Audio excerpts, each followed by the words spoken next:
A tourist helicopter fell into the Hudson River in New York. 6 people died, including 3 children, the mayor reported. All of them were on board. According to ABC News, the victims of the crash were the family of the head of the Siemens division in Spain and southwestern Europe. The pilot also died. U.S. President Donald Trump promised to promptly disclose the causes of the disaster. On RBC, the main news in the studio. Marina Lapteva. There is only one item on the agenda for the U.S. and Russia talks on Ukraine: a ceasefire. This statement was made by the official State Department representative Tammy Bruce.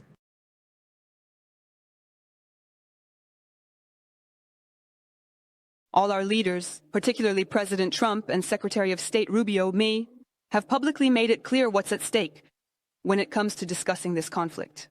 This is a situation that will not be resolved by military means. It's a meat grinder. Nothing else can be discussed until they stop. Shooting and killings. Bruce said that the U.S. wants to avoid a prolonged resolution of the crisis in Ukraine. According to her, Washington thus will be able to assess the seriousness of Moscow's intentions regarding negotiations in the coming weeks.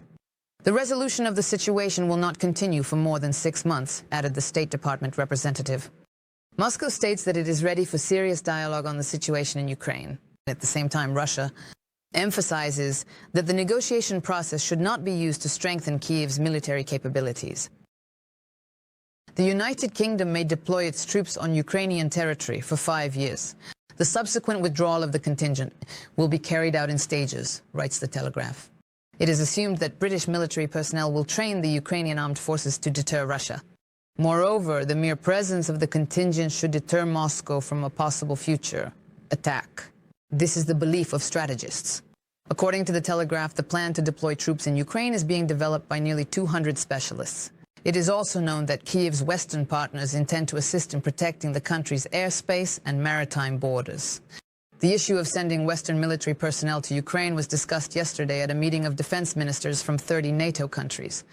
The event took place without the participation of the United States. The formation of the so-called Coalition of the Willing is led by the United Kingdom and France. According to the agency Agence France-Presse, only 6 countries from this group are ready to send a military contingent to Ukraine. The coalition forces are to be deployed only after the peace treaty between Moscow and Kyiv comes into effect. Washington does not want to provoke a conflict with China due to issues in trade relations, stated U.S. Secretary of Defense Pete Hegseth. American production and not being used. I have respect for that. I think Xi Jinping recognizes that this dynamic. This is good for American power, interests, economy, and industrial base. So I don't think it should lead to conflict, and I really hope it doesn't happen. And he will take earlier. The Washington Post reported that the American military received secret strategic guidance on national defense. According to the newspaper, it was signed by Hegseth. In the document, the issue of Taiwan's defense is indicated as a priority. The guidance mentions Trump's intentions to win a potential war against Beijing and protect the U.S. from threats in the near abroad, including issues concerning Greenland and the Panama Canal. The day before, Hegseth reported that the U.S. and Panama will sign an agreement on the priority and free passage of American ships through the Panama Canal. After taking office as president, Trump repeatedly announced plans to regain control over the Panama Canal. The transfer of the canal to Panama in 1999 was foolish, and the authorities of that country charged the U.S. too much for the passage of military ships, stated the head of the White House. Investments around the world have been blocked due to U.S. tariffs, stated the Secretary General of the UN Conference on Trade and Development, Rebecca Greenspan. She noted that a trade war has begun between the 2 largest economies in the world, the U.S., and China, and the mutual tariffs will affect all countries without exception, not just Beijing and Washington. Greenspan identified uncertainty as the main problem for investments. According to her, company leaders do not know what to do, they are waiting, and therefore investments are not resuming at the scale the world needs. The U.S. trade war began a few days ago. Trump initially announced an increase in tariffs against almost all countries. Then the decision was postponed because many agreed to negotiate trade barriers. This did not happen with China. Currently, U.S. tariffs on imports from China are 140%. Chinese tariffs are 84%. According to Donald Trump, the tariffs will remain in effect until Beijing makes a deal with Washington.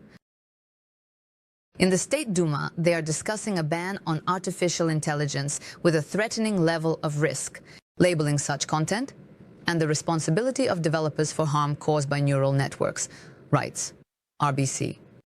The initiators of the draft law were lawyers, representatives of consulting companies, market participants, and developers, and the document primarily proposes to introduce clear definitions of all terms such as what AI is, developers, users, and operators.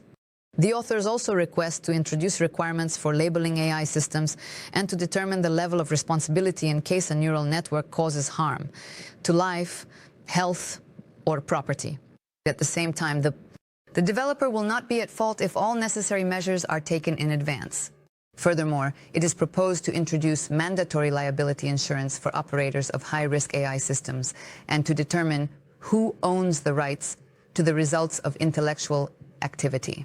Experts say that at this stage, regulation is premature, as it may limit the potential of technology for users and businesses. The head of the U.S. Department of State Efficiency, Elon Musk, whom the Democrats are demanding to be fired, is not needed by Donald Trump. This was reported by the president himself, while he praised him for his work. I don't need Elon at all. I just like him. But I'm telling you, this guy has done a fantastic job. I don't need his car. In fact, I bought one and I was asked, "Oh, did you manage to get a discount?"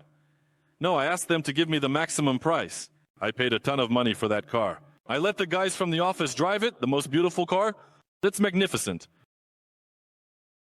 Let me remind you, Musk invested nearly $290 million in support of Trump and other Republicans in the elections. The Department of State Efficiency, under his leadership, is focused on reducing expenses primarily by cutting the number of government employees. About 75,000 people have already been dismissed. Many in the U.S., including in Trump's team, are unhappy about this. Musk's authority as a public servant is valid for 130 days. This term will expire at the end of May. Recently, Trump stated Musk can return to managing his companies. He wants this, said the U.S. president. A special suit was tailored for hockey player Alexander Ovechkin in honor of his record for goals scored in NHL regular seasons. The lining of the jacket features the emblems of all the league clubs he has scored against. There is also a portrait of the hockey player on the inside. On the collar, there is an inscription GR895 indicating the number of goals scored by Ovechkin. Alexander appeared in this exclusive suit before the match against the Carolina Hurricanes. This is Washington's first game after the Russian broke Wayne Gretzky's record. In addition to the suit, Ovechkin was given a golden stick, a watch, and a sculpture of himself. Washington's account on the social network X showed how it was made. It states that the sculpture is 2 meters tall and weighs 35 kilograms. Ovechkin's sticks and casts of his skates were used in its creation.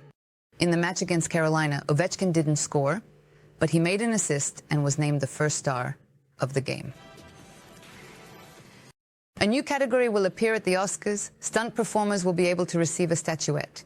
This is stated in a statement by the Academy of Motion Picture Arts and Sciences, published by Deadline. It is noted that stunt coordination is an integral part of filmmaking. Previously, stunt performers were awarded special prizes as part of the Oscar ceremony. The last such award was given to